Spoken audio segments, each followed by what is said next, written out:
as ephemeral as the material life itself. So if one goes on to live the material life and has the entire focus on this exterior material life, then the life as well as the person, both are ephemeral. On the contrary, if your focus is on the spiritual life, your inner life, then you may not even die. So he explains it in his verses. Man ki duniya, when he compares the inner life with the outer life, he says, Man ki duniya, sozo masti, jazbo shauq, tan ki duniya, sudo sauda, makrofan. And I translate, world of soul, the world of fire and ecstasy and longing. World of sense, the world of gain that fraught with fraud and cunning blight. मन की दुनिया में न पाया मैंने अफरंगी का राज, मन की दुनिया में न देखे मैंने शेखो बरहमन. I translate, in the spirit's world I have not seen a white man's raj, white man's rule. Remember Iqbal's time when the British were ruling the Indian subcontinent. In that world of soul, I have not seen Hindu and Muslim fight. Then he goes on, मन की दौलत हाथ आती है तो फिर जाती नहीं. तन की दौलत छाँव है, आता है धन, जाता है धन. Same thing what we mentioned earlier, the ephemeral life, the material life is ephemeral and the inner life is eternal. It doesn't go away. Treasure of the soul, once won, is never lost again. Treasure, gold, a shadow, wealth soon comes and soon takes flight. पानी पानी कर गई मुझको कलंदर की ये बात, तू झुका जब गैर के आगे, न मन तेरा न तन. Shame and shame, that hermit's qalandar is, it cannot be really translated as hermit. Qalandar is a much, much broader term, and Iqbal mentions in his poetry several times the word qalandar, and he uses it for himself. And I'll go and I'll explain what it really might mean. तू झुका जब गैर के आगे, न मन तेरा न तन. So body and soul alike, if once you cringe to another's might, so they are, you lose both your heart, your soul, and your body if you do not realize your own true worth. Iqbal also expresses this preference of a life focused on the inner path rather than the material life in the following verse. वही जहाँ है तेरा जिसको तू करे पैदा, ये संगो खिश्त नहीं जो तेरी निगाह में है. And I translate, the world that you with effort make to you belongs alone. The world of brick and stone you see, you cannot call your own. Nevertheless, realization of one's inner reality only takes place on the one hand by purifying one's thoughts and heart from all that does not belong to one's true nature, while on the other hand by aiming for high ideals that go beyond individual interests and desires. Iqbal extols youths to aim at reaching the heights of universe, in the sense that they must broaden their mental, psychological horizons and realize their divine potential for creating possibilities for themselves and for their fellow men. Thus, to Iqbal, developing one's innate spiritual potential is a goal far more important than living one's life according to the rigid patterns that each society has devised for its members, including mere ritualistic routine of religious life, or for that matter, subservience to one's egoistic tendencies and desires. It is this struggle for developing one's true spiritual potential that in turn shapes both ethical and moral aspects of both individual as well as social life.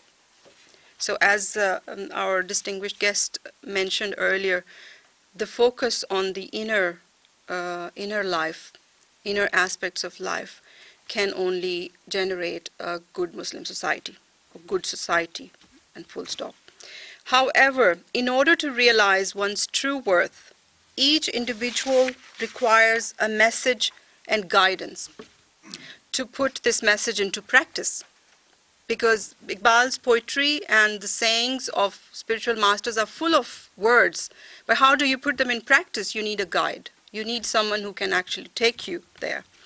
This is where the role of prophets and the awliya Allah, literally meaning friends of God, who are mentioned in the Quran several times, and the divinely inspired persons becomes important. Islam's belief of finality of prophethood does not mean an end to the individual mystic experience. Mystics like Iqbal himself are born into this world inasmuch as they perform the duty of guiding individuals towards their much desired and inevitable goal of soul awakening. On the inner path, when the seeker realizes his or her inner reality, she is raised from their lower self, that is, egoistic pattern of living, and they are infused with immense self-confidence, reaching the heights of their selfhood, or khudi, as Iqbal puts it. So, Iqbal goes on to explain the concept of khudi in the following verses. Ghafil na ho khudi se, kar apni paas bani, shayad kisi haram ka, tu bhi hai astana. And I translate, of selfhood, this realized selfhood we are talking about. Heedless never be, your gaze to self always confine. Who knows, you may be the threshold of some sacred shrine. Then he goes on, Teri nigah se dil seenon mein kampte the, khoya gaya hai tera jazbe qalandarana. Now he's mentioning the word qalandar again. Your glances, I translate, your glances, bold, would strike the heart with awe, though sheathed within the breast. Now this is the old or the more classical way of living that our guest also mentioned, that Iqbal recalls that you need to stop focusing, living with your intellect only. You have to live from within.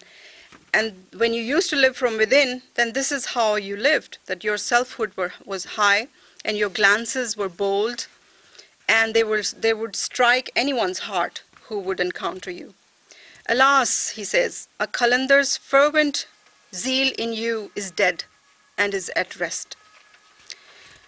Then he goes on, "Ae la ilaha ke waris, baqi nahi hai tujh mein, guftare dilbarana, kirdare qahirana." O heir to creed of no God, there is no God but God, in you I see no sign or trace of mighty deeds that terror strike, your talk devoid of charm and grace. Ye bandagi khudai, wo bandagi, ye bandagi gadai, wo bandagi khudai, ya bandae khuda ban, ya bandae zamana.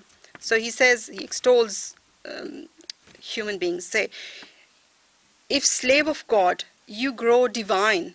If slave to world, a beggar mean. You are the master of your fate. So make the choice in between. Then he goes on to say, Khudi ko kar buland itna, ke har taqdeer se pehle, khuda bande se khud pooche, bata teri raza kya hai?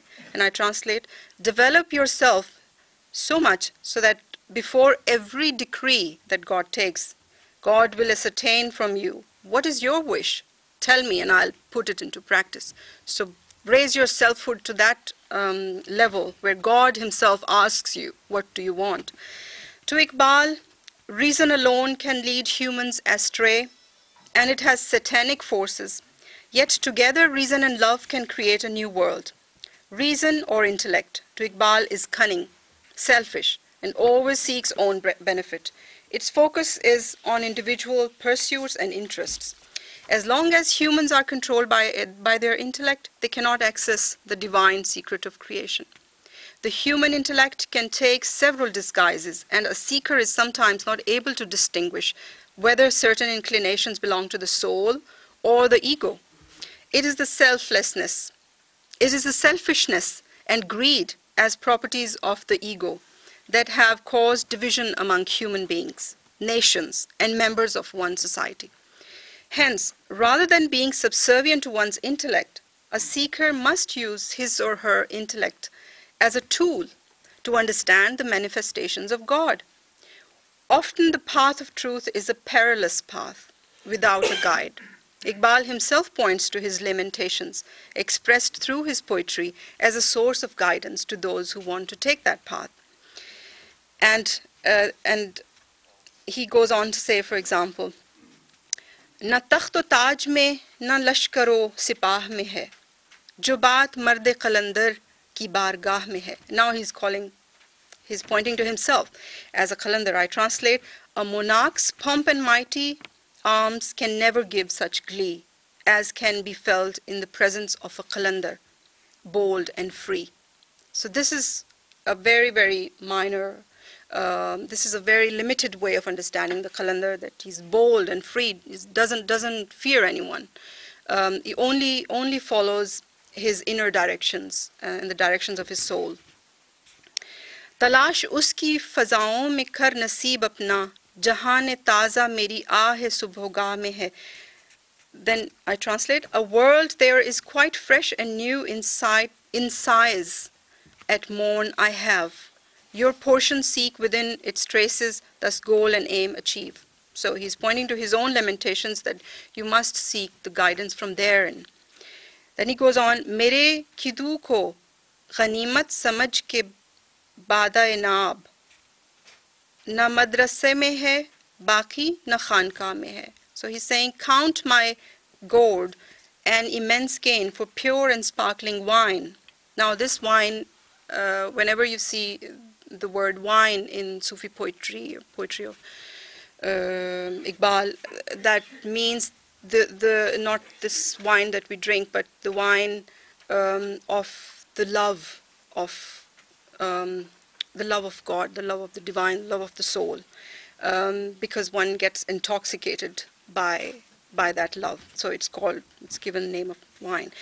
No more the seats of learning store, nor shells the sacred shrine. It's not easy to translate, but what he means to say is that you may not find this guidance either in madrasas or in khankas, the Sufi institutions, what you can find in my poetry, in my lamentations. As opposed to reason, it is through ishq, or love, and that too, heart-ravishing love, that humans may see the imperceptible realities of life. It's not the reason that can lead you to see the imperceptible, but the love alone. With the ishq, or the love in the heart, the words from Iqbal's poetry fall not only on one's conscious understanding, but also have an ecstatic effect that touches the strings of the soul. A heart ravished by ishq can only reach the heights of spirituality or inner wisdom. While Iqbal stresses upon the importance of spiritual ideals in individuals' and nations' lives, he does not seem to undermine their practical role shaping the concrete circumstances. Knowledge to Iqbal must begin with the concrete realities of the physical world. He writes in his reconstruction of religious thought in Islam, and I quote, "It is the intellectual capture of and power over the concrete that makes it possible for the intellect of man to pass beyond the concrete." So first you have to go through the concrete knowledge, and then you will go beyond it. It starts from this world. Hence, reaching one's spiritual heights does not require one to live an ascetic life. Instead, one is required to put these spiritual ideals into practice amidst daunting personal and collective circumstances, and by facing the demands of individual, social, and even political life. To Iqbal, concrete action and practice combined with an unstinting conviction in one's true potential makes life of individuals and nations truly worthwhile. And he says in the following verses, Yaqeen muhkam, amal peham, muhabbat fatih alam, jihad zindagani mein ye hain mardon ki shamshirein. And I translate, firm conviction, eternal action, and love that conquers the world. Love, not selfish love, but love that conquers the world.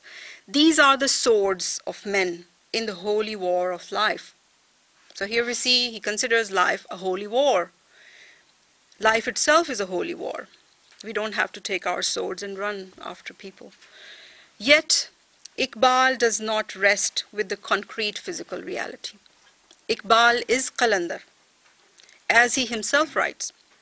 One of the most significant characteristics of a qalandar is that he lives both within the bounds of consciousness and beyond.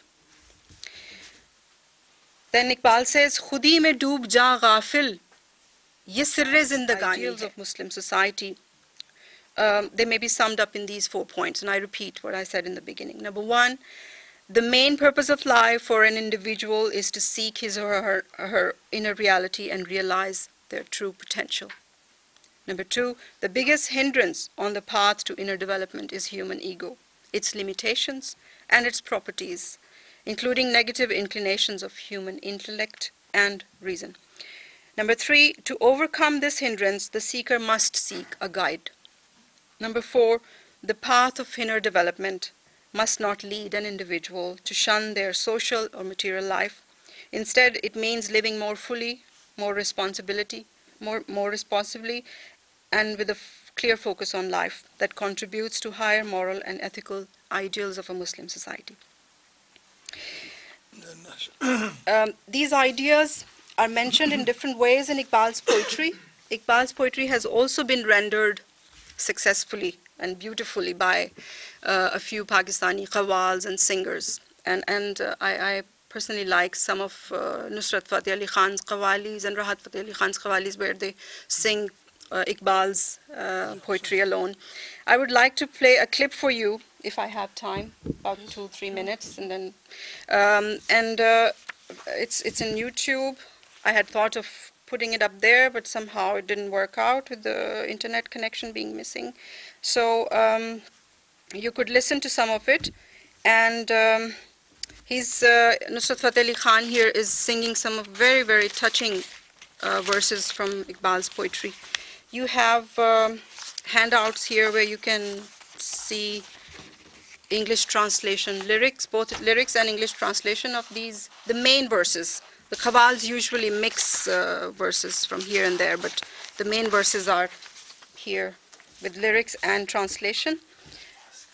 And the poetry goes like this: Dayare ishq mein apna maqam paida kar, naya zamana, naye subh sham paida kar. And with this clip, I will also end my speech. So enjoy. Let me see how it works out, though. Thank you.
trouble